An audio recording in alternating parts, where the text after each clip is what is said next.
এখানটায় দাঁড়িয়ে রয়েছি, দেখতে পাচ্ছ এটা হচ্ছে গাড়ির পার্কিং। তো যারা গাড়ি নিয়ে আসবে তারা এখানটায় আরামসে গাড়ি পার্ক করতে পারবে। থেকে বড় কষ্টের বিষয় হচ্ছে খাওয়া দাওয়া করার পরে সিঁড়ি দিয়ে ওঠা। আবার বাঙালির ওজন পেট পুরে ভাত ডাল চিংড়ির মালাইকারি। হা হা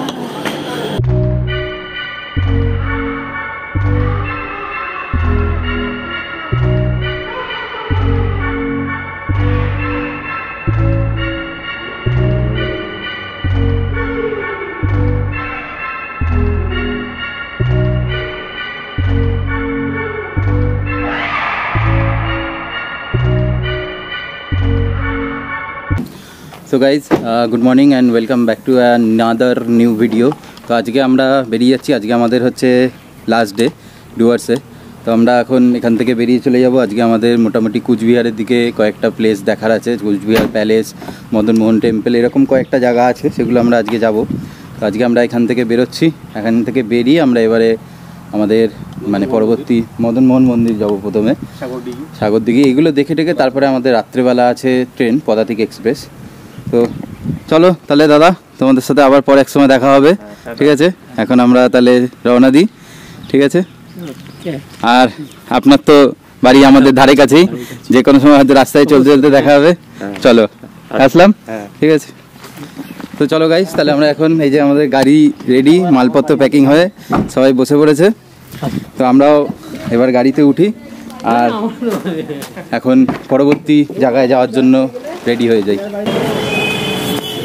তো আমরা এখন এসেছি হচ্ছে মদন মোহন টেম্পল। এটা হচ্ছে মদন মোহন টেম্পলের গেট, বাইরেটা এরকম দেখতে। তো এটা হচ্ছে মদন মোহন টেম্পলের ইনসাইডের ভিউ। পুরো টেম্পলটা সাদা এবং পেছনটা প্রচুর রোদ্দুর, সেই জন্য সাদা ধবধবে লাগছে।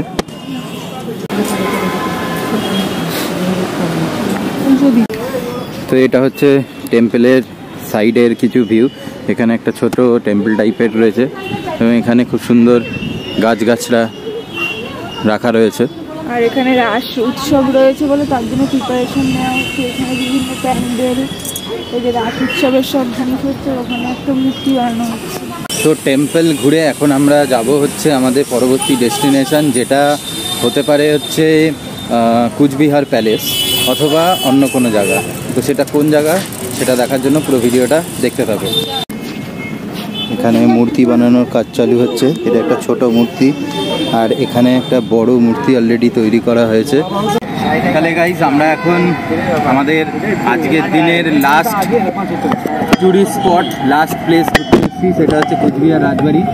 এখন আমরা যেখানটায় দাঁড়িয়ে রয়েছি, দেখতে পাচ্ছ এটা হচ্ছে গাড়ির পার্কিং। তো যারা গাড়ি নিয়ে আসবে তারা এখানটায় আরামসে গাড়ি পার্ক করতে পারবে।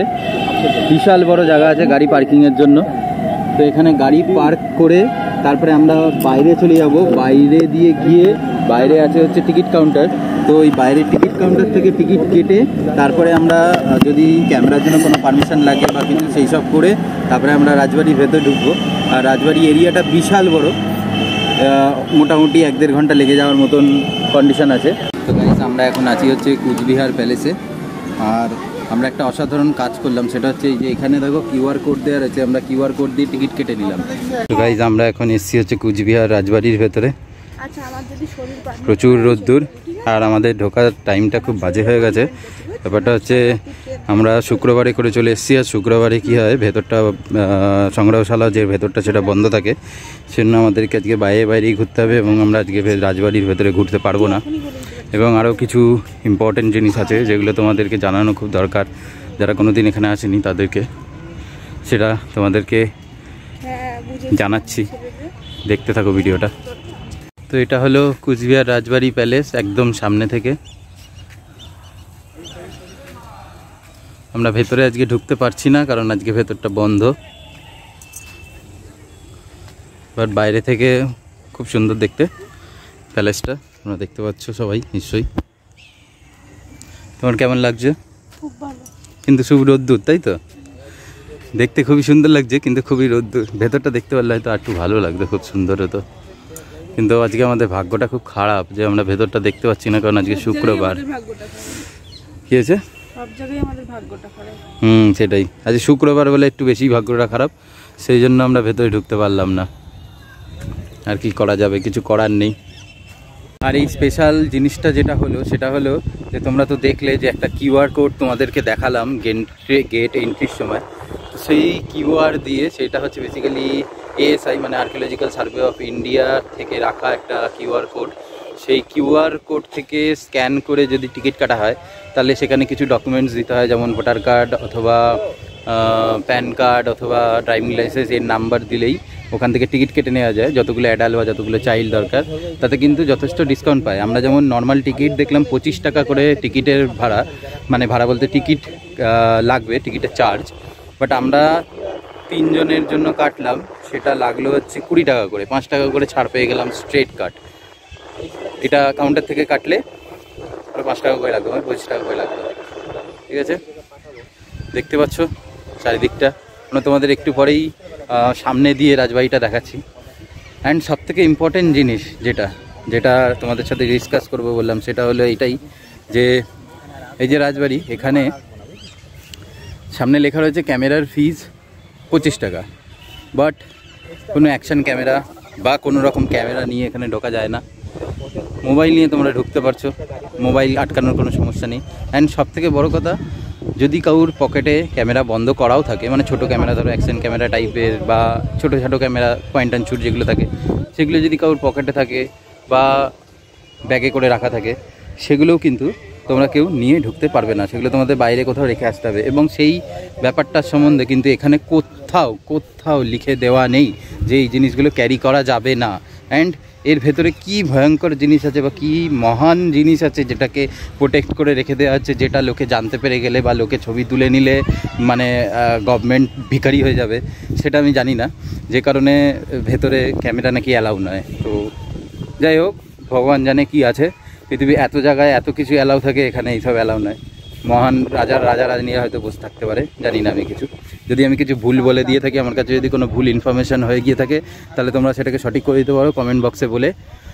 তো এই হচ্ছে ব্যাপার। তো সুতরাং চেষ্টা করবে এই যে রুলস রেগুলেশন যেগুলো আছে, যেগুলো আনরিটেন, যেগুলো গেটে ঢোকার সময় লাস্ট ফিনিশিংয়ে গিয়ে বলা হবে টিকিট কাটার পরে, সেই আনরিটেন ইনফরমেশানগুলো তোমাদেরকে আগের থেকেই বলে দিলাম। তো তোমরা চেষ্টা করবে এইগুলোকে ফলো করার, যদি করতে পারো তাহলে খুব ভালো। নাহলে আমরা যেভাবে ফেসে গেছিলাম তোমাদেরও সেভাবে ফেসে যেতে হবে।